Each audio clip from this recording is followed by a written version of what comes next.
guess we can get started. Sorry about the delay. This is our first symposium that we've all been back in person.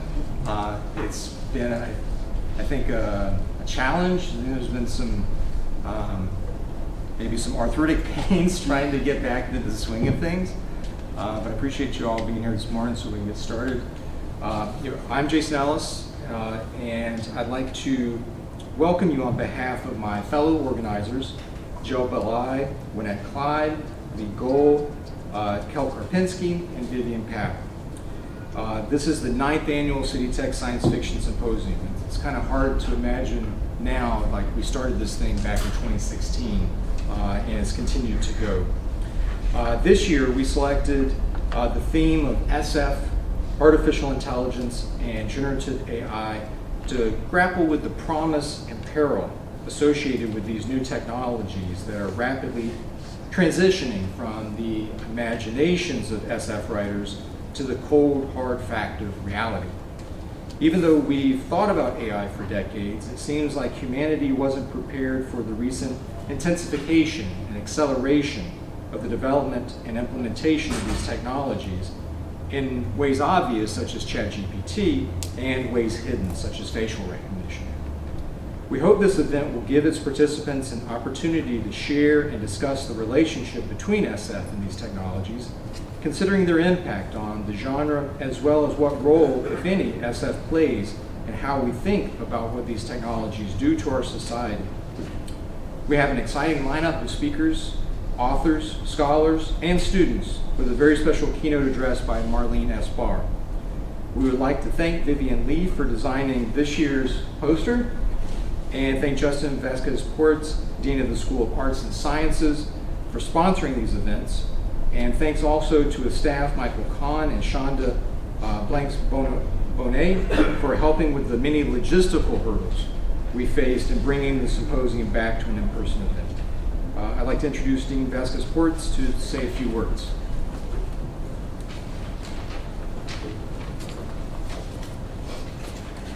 Thank you so much, Professor Ellis. It's a pleasure to be here. Welcome to City Tech, everyone. Our 9th annual symposium. I mean, the time sure flies, and hopefully it'll continue on and on. One of the things that I noticed during my commute this morning on the train, I kept seeing advertisements for AI degrees, how to get a degree in AI. And it really does seem to be all around us, and so it's not surprising that it's this year's theme. I think that AI brings the potential to solve what would otherwise seem to be unsolvable problems, but it's in the form of a double-edged sword, as I think many of you that are educators know quite well. And I do tend to think that science fiction is quite adept at exploring double-edged swords. It almost seems like there's a race between science fact and science fiction, and I think that carries the benefit of idea generation. I'm especially glad that this year we're back in person because I think that City Tech is the place to explore the connections between the humanities and technology. Just as an example, last year we had a Asian American art exhibit on the theme of art and tech. And a couple of other examples, we've had faculty that have recently won funding awards for their AI work. One is in biomedical informatics, and this professor uses something called AutoRad AI for prostate cancer diagnosis. Another faculty member in physics just won an award for his patented quantum AI system. And we just last week in our theater saw a screening of a film that was created by our very own faculty, and one of our entertainment technology professors used, I think it's AI to a degree. He basically used mathematical transformations to take musical pieces by Beethoven and transform them into original works. And I have to say, they sounded quite good, and he was quite strict about obeying the mathematical transformations, not changing them, regardless of how the outcome was. Besides housing a science fiction collection at City Tech, I would like to think that we house a collection of disciplines, and hopefully some of that will serve as inspiration for further science fiction stories. I was just imagining this morning, take any discipline, architecture, imagining designing a smart home that gets lonely. Dental hygiene, imagine a robot dentist that won't stop talking. Or, who needs real deans when you can have an AID, call it AID, teacher's aid, right? Ever present in all classrooms, helping the teacher stay on track by being connected to social media. Tenure could be based on number of likes. And then a small band of brave instructors rise up to try to game the system and get the truth and knowledge out there. Anyway, I think there's a lot of fear as to what AI means for education. And in fact, in this very room back in June, we had a AI and education conference. And it was interesting because we had industry experts talk about all the potential of AI, and then we had professors, many of whom were from the English department, that raised grave concerns about how AI could stunt the learning process for students. At the same time, AI brings galactic spanning potential to explore. I mean, things from quantum entanglement in interstellar communication, artificial intelligence and the nature of consciousness, quantum computing and the multiverse hypothesis. Speaking about the future, since a lot of science fiction is about the future, we have a couple of dates to keep in mind. So as Professor Ellis mentioned, we're on number 9. So in 2025, we'll be having our 10th symposium. And in 2029, you know what I'm going to say, yes, 100 years of analog, science fiction and fact. So there'll be a lot for us to explore jointly.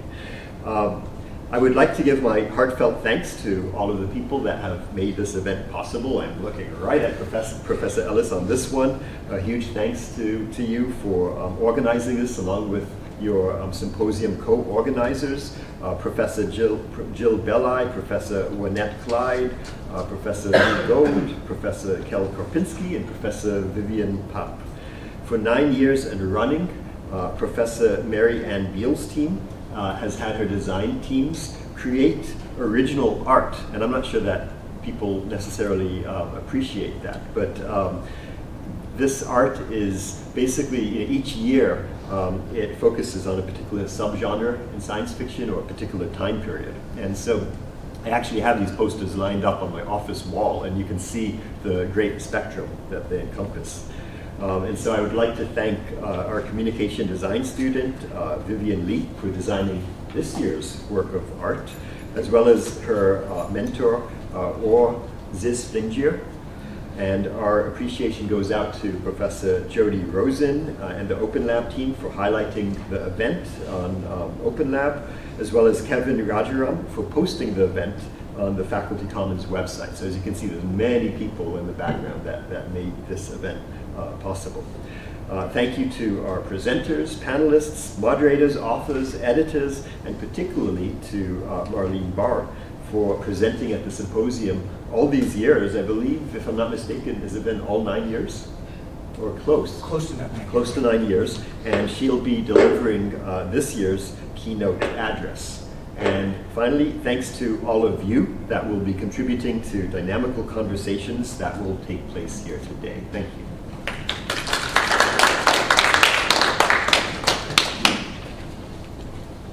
So right now, if you picked up a copy of the program, you see we got breaks built in throughout the day. So you can stretch your legs, use the restroom. We still have some coffee maybe and some pastries in the back, so grab some of that. Come in a little bit late, we have a sign-in sheet over there with programs, copies of Analog and Asimov's magazines that were kindly donated for folks to pick up.